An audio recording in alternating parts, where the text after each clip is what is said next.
It's June 19. Happy birthday kay Gat Jose Rizal. Today, kumustahin natin ang mga nakararanas ng tag-ulan na walang tubig. Kulang ka ba sa tulog? May sagot dyan ng isang cafe. This is Ato Maraulio. Stand with us, stand for truth. All year round na traffic. Hindi lang yan ang sinusuong ng mga MMDA constable, kundi ang iba't ibang panganib. And some are asking for hazard pay. Bea Docyogan reports.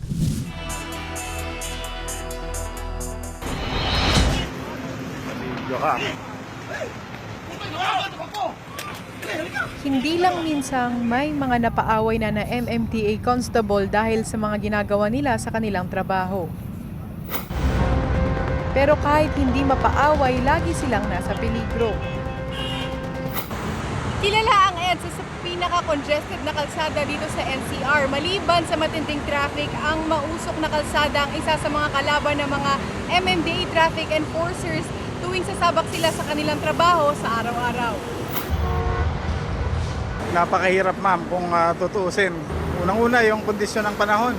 Kapag napakainit, siyempre mahirap sa amin dahil yung init ng araw masakit sa ulo, tapos usok ng sasakyan. May mga pag-aaral naman sa National Institute for Health sa UP Manila na nagpapatunay na nakaaapekto sa baga ng mga traffic enforcer ang pagka-expose nila sa black carbon. Personally, nararamdaman ko talaga medyo humihina yung aking madalas akong sipunin, madalas akong ubuhin, pero wala, kailangan magtrabaho. Itong tungkulin na sinumpa namin sa gobyerno. Sa tuwing magkakaroon ho tayo ng budget hearing para ho ma-justify yung pangangailangan ng ating mga enforcers sa hazard pay. Magagamit daw ng MMDA ang pag-aaral para maisulong ang pagbibigay ng hazard pay sa kanilang mga constable o traffic enforcers. 2017 pa po nakabinbin sa Kongreso yung hiling po natin na bigyan ng hazard pay yung ating mga enforcers. Pero ma'am, napakadaming issues ho na kailangan hong ayusin. Number one ho sa DBM, ang priority ho ngayon ay mga law enforcers. Pag naaprubahan, makakatanggap ang mga traffic enforcers ng 3,000 pesos hanggang sa 6,000 pesos na hazard pay. Makakatulong yan sa amin bilang mga enforcer para lalo pa kaming ganahan na mag-traffic, na magtrabaho. Makakadagdag din yan sa sahod ng mga MMDA traffic enforcers na sa ngayon ay minimum wage lang o 537 pesos para sa 8 oras na duty kada araw. Umaasa kami na mapapansin po ng Kongreso ito sa tulong na rin ho ng study. Dapat na nga sigurong bigyang pansin ang problemang ito ng mga traffic enforcers lalo pat ang kalusugan na nila ang nakataya. I am Bea Docyogan and I stand for truth. Summer's over pero feel pa rin ang tag-init ng mga umaasa sa tubig gripo. May water interruption pa rin kasi kahit tag-ulan na. Manal Sugadol finds out why.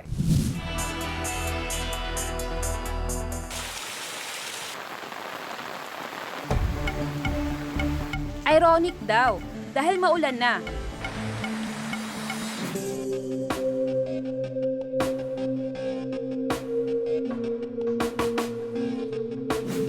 Pero, kulang pa rin ang tubig gripo? Opisyal na ang tag-ulan. Pero bakit nga ba may water shortage pa rin? Nag-pronounce ang Pag-asa na rainy season na, kaya lang kasi yung ulan ay nandito sa city, na ang kailangan naman kasi natin ngayon ay yung ulan sa watershed area, which is yung Angat sa Kalamesa. As of June 19, 2019, 9 a.m., ang water level ng Angat Dam ay bumaba na ng 161.24 meters. If hindi umulan, bababa pa yan sa critical level of 160 meters in just 2 days. Kaya, binawasan muna ang alokasyon para sa tubig gripo ng Metro Manila.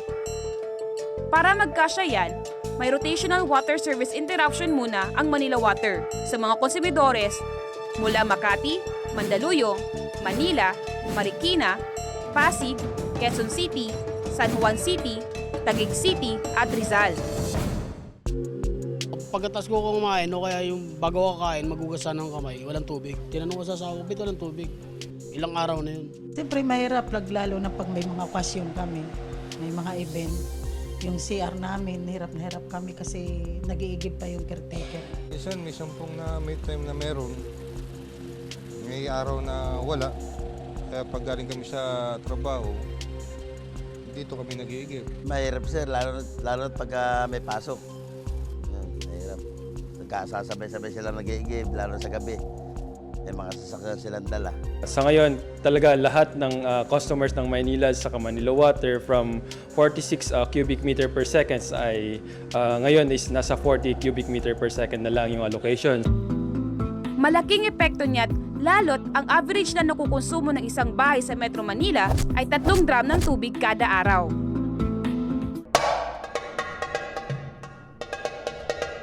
Tuloy pa rin ang Wata Wata Festival 2019 ng San Juan. Every fiesta ng San Juan or Wata Wata San Juan Fiesta, hindi nawawala yung basaan. That symbolizes renewal of faith, blessing, and blessing. Pagtitipid sa tubig ang tema ngayong taon. Babawasan na raw ang mga fire truck na namamasa, na dati ay nasa 50. Since it's 16 years ng Wata Wata, 16 fire trucks lang ang officially pwedeng sumama sa aming watercade. Sabi nga nila, di bali nang mawalan tayo ng kuryente ng mas matagal, pero ang tubig ay mahirap mawalan. Anong mas importante, tubig o kuryente? Tubig po. Kasi kaya naman po nating mabuhay ng kahit walang kuryente. Mas importante po sa atin yung tubig. Tubig po. Tulad nga po ng sabi niya na mas importante po yung tubig kaysa sa kuryente. Kasi sa tubig, nabubuhay po tayo. Doon po tayo umiinom. Sa kuryente, kaya naman po nating mabuhay kahit walang kuryente. If nagkaroon din ng operation, tapos sa isang barangay walang tubig, napapagkuha na ng supply, so mahirap. Kaya ang hinihiling po natin sa mga customers ay magtipid kasi at mag-ipon kasi may mga time na walang tubig talaga. Life depends on water. Reservoir depends on us. I am Manal Sugadol and I stand for truth.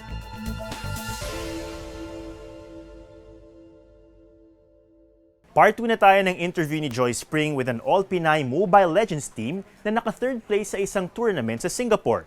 Alamin naman natin kung malaki na ang kanilang nagastos para lamang maging legendary. Hello mga kapuso! Ngayon ay makakasama pa din natin ang Bren Esports Victress, ang all-girls na lumaban sa FSL Singapore.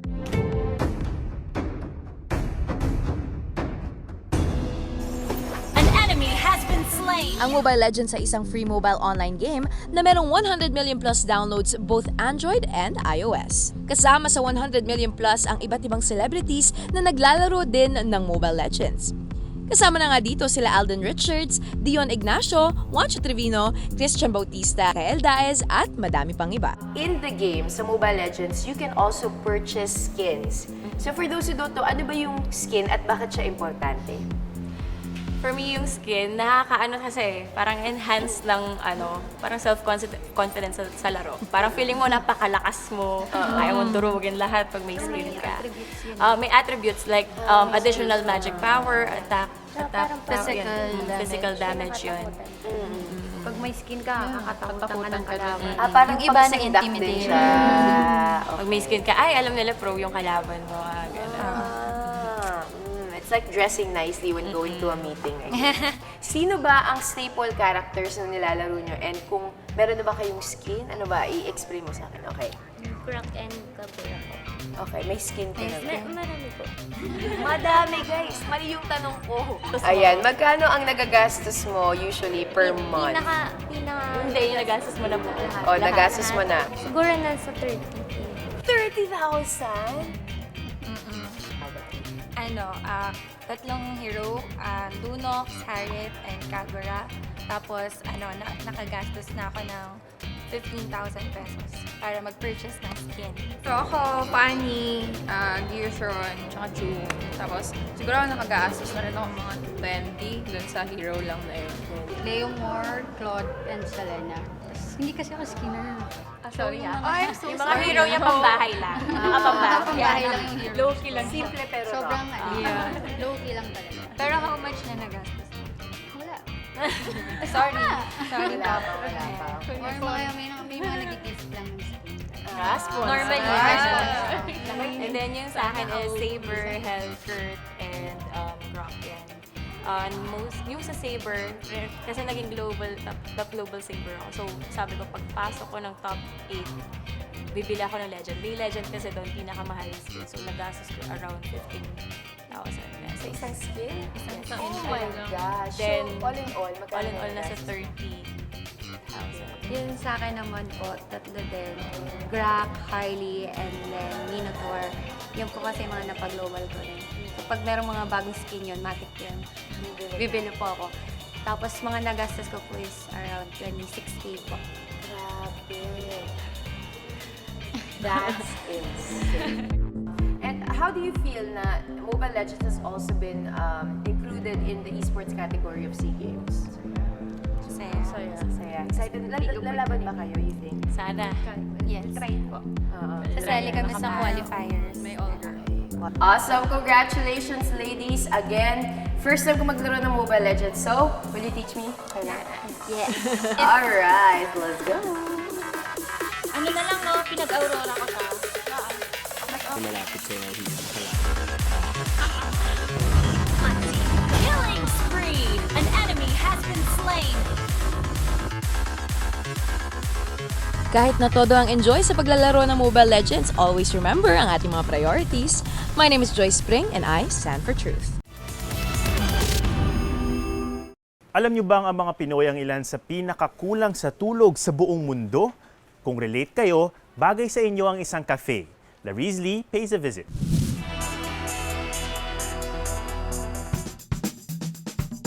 Cafe na hindi lang kapeng pampagising ang sinuserve kundi tulugan? Tamang-tama yan sa mga taong problema ang tulog. Ilan sa ating mga Pilipino ang kulang sa tulog. Mostly napupuyat kakagawa ng school assignments at yung iba naman, kakatrabaho. Tulad ni Josh na isang entrepreneur, kulang daw parati ang oras niya sa pagtulog dahil sa dami ng load ng kanyang trabaho. On average, ilang oras ka natutulog sa... 4 hours. 4 hours? Yeah, 4 hours. 4 hours is a good sleep for me. 6 hours, 7 hours, that's a luxury. 8 hours is hallelujah already. Pumupusit pa raw siya sa trabaho para umidlip. Pero hindi lang work ang problema. Yung iba, imbis na makauwi agad, naiipit pa sa traffic. Si Josh, doon na minsan inaabutan ng antok at nagkaroon pa ng embarrassing moment naman while commuting dahil sa antok. I was with my then girlfriend, so my ex-girlfriend. And we were commuting, sa bus kami. Obviously, nasanay yung kamay ko na I was holding her hand. And then apparently bumaba na pala siya. I fell asleep again. And when I woke up, alam mo yung jerk reaction mo. Like, I woke up, I literally held the hand of the person beside me. And it was another woman who got so freaked out. At maraming Pilipino ang tulad niya. 46% sa atin ang sleep-deprived according to a 2016 study. 32% ang less than 6 hours ang tulog. At ngayong 2019, according to an app specializing in sleep, mga Pilipino ang ika-4 sa pinakakulang sa tulog compared sa ibang countries na kasama sa study. 6 hours and 45 minutes ang average na tulog. Mas marami ng 1 hour or more ang tulog ng mga well-slept countries tulad ng New Zealand. Ang problema ng maraming Pinoy, business opportunity para sa isang cafe. Dahil dito, meron silang napping service. Ito yung area sa cafe na to kung saan pwede kang matulog. Marami raw nagpupunta dito, hindi lang daw mga estudyante pero pati yung mga teachers. Like after they do their lesson plans, they would take a nap here. Napakalambot and comfortable nga naman. Si Clarice na frequent customer of the cafe, dito raw nag-aaral at gumagawa ng thesis noong estudyante pa siya. My mom tells me that I can't just power through and just focus solely on my thesis. And I need to eat, and I need to sleep a little bit. And so I come here because it's where I can do all of those things. Meron daw silang tinatawag na nap sleep kung saan pwede mong isulat kung anong oras ka dapat gisingin at gigisingin ka ng isa sa kanilang mga staff. Pwede ka rin daw mag-request ng pillow para pwede mong gamitin kapag gusto mong mag-nap dito sa desk. Tapos pagkagising mo, pwedeng diretso shower ka na. Meron din silang shower room. Tada! Ang sabi nila, sleep is for the weak daw. Pero ang totoo niyan, sleep is life. Kaya importante na kahit busy tayo, bigyan natin ng sapat na oras sa pagtulog ang ating mga sarili para rin sa wastong kalusugan. Ako si Rizal and I stand for truth. Birthday ngayon ni Jose Rizal. He was one of the most outspoken against the abuses of the Spanish during his time. Will he be just as critical if he were alive today? Richard Haydarian imagines that scenario. Dr. Jose Rizal is everywhere in the Philippines, hindi lang sa probinsya ng Rizal, which obviously was named after him, or sa Jose Rizal University dyan sa Mandaluyong. He has also a statue in his hometown Calamba, of course in Laguna, at higit sa lahat, nasa bulsa siya ng lahat ng mga Filipino. And we honor him for awakening our national consciousness through his writings, yung tinatawag na power of the pen. Unang-una sa dyaryong La Solidaridad under the pen name Laong Laan. At syempre sa kanyang dalawang classic novels, ang No Limitang Here at El Filibusterismo. At dahil birthday niya ngayon, let us revisit some of his ideas, some of which are very relevant for us today. Sabi nga ni Piloso Potasio, isa sa mga characters ng Noli, I'm not writing for this generation, but for other ages. If this generation could read, it would burn my books, the labor of my whole life. But the generation that deciphers these characters will be an intelligent generation. It will understand and say, not all were asleep in the night of our ancestors. A very optimistic view of the future nga. But then again, hindi lahat tayo nakakaintindi sa mga sinusulat ni Dr. Jose Rizal. Katulad na lang ni Ramon Tulfo, who recently went under fire for saying na tamad ang mga Filipino workers. Ayon sa kanya, Rizal said the same thing sa kanyang essay na The Indolence of the Filipino. Pero ano ba talaga sinabi ni Dr. Jose Rizal? Indolence in the Philippines is a chronic malady, but not a hereditary one. The Filipinos have not always been what they are. Witnesses whereto are all the historians of the first years after the discovery of the islands. In other words, sinasabi ni Rizal na hindi naturally tamad ang mga Filipino. It's not in our genes. Naging tamad lang tayo dahil sa iba't ibang factors introduced by the colonial rule of Spain, kagaya ng relihiyon at gambling. Ergo, parang binasa lang ni Ramon Tulfo yung title ng essay, hindi yung laman. Parang na clickbait lang si Kuya. Maging si Pangulong Rodrigo Duterte, idol daw niya si Rizal, especially pagdating sa anti-colonial sentiments.